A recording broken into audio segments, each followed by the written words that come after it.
4:30 ng umaga. Gising na si mama para magsaing. Magluto na rin ng ulam. Nakapagsaing na nga din pala si mama kaso hindi na rin siya nakapagluto ng ulam. Dahil nga naubusan ng laman yung gasol. Pero bago lahat ako nga po pala si Jack, maraming pangarap para sa pamilya. Agad-agad nga pala ako ginising ni mama para masolusyonan yung problema niya. Nag-aalala kasi si mama kasi papasok pa yung dalawa. Kailangan muna kumain bago umalis. Buti na lang talaga kahit papano may stock pa kaming uling. Dali-dali nga din pala ako naggatong para sabi ko makapagluto na at makakain yung dalawa bago umalis. Dito na nga din ako sa Ewan nagluto. Napakalaking tulong nga pala talaga pag meron kang ganito sa bahay. Parang magdamag na nga din palang umulan dito sa amin. Forward na nga pala tayo, pakakain nga pala nila. Ihatid ko na rin sila mga par. Dahil nga umuulan, tricycle nga pala yung gagamitin ko sa paghatid sa kanila. Ay, Diyos me, nagka-traffic pa nga.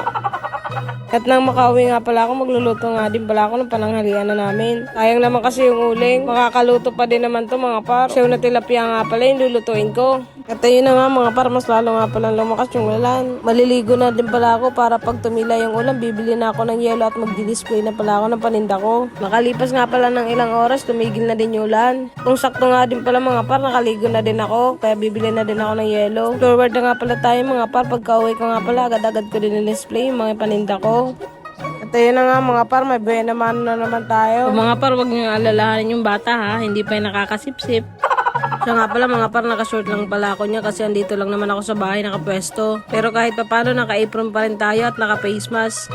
Inabit ko na nga din pala yung ilaw na nabili ko sa TikTok. Napakamura din nga pala niya mga par. Nasaksak ko nga lang din pala yan sa power bank. Kaya nakikita nyo nga pala mga par, maliwanag po talaga yan. Siya nga pala mga par, nadagdagan na din pala yung menu ko. Yung dati nga pala, 4 na flavors lang. Pero ngayon may scoopy na din ako. Kaya sa ngayon wala pa rin talaga ako nakaipon. Kasi ang gusto ko talaga mangyari, palaguin to. Kaya nga di baling mabagal at least umuusad. Magsasara na nga din pala ako niyan mga par kaso bigla naman itong dumating mga pamangking ko. Ito talaga yung nakakatawa sa pagnenegosyo kahit pasara ka na mayroon pa rin nabili. Pero hindi araw-araw mabenta. May araw din pala na matumal. Katulad nga yung kaunti lang din pala yung bumili sa akin pero okay na sapat na din yung isang araw ko. Kinita ko nga pala yung ngayong araw bibili ko din yung kinabukasan. Dahil kaunti na nga din pala yung stock ko. Tayo na nga mga par pauwi na nga din sila kaya magsasara na nga din pala ako. Nga pala ito nga pala yung power bank na ginagamit ko. Dito ko rin sinasaksak yung ilaw. Napakaganda talaga nito mga par kahit mag-campaign pa kayo. Pwede nga pala to gamitin. Sabit-sabit nga din pala siya.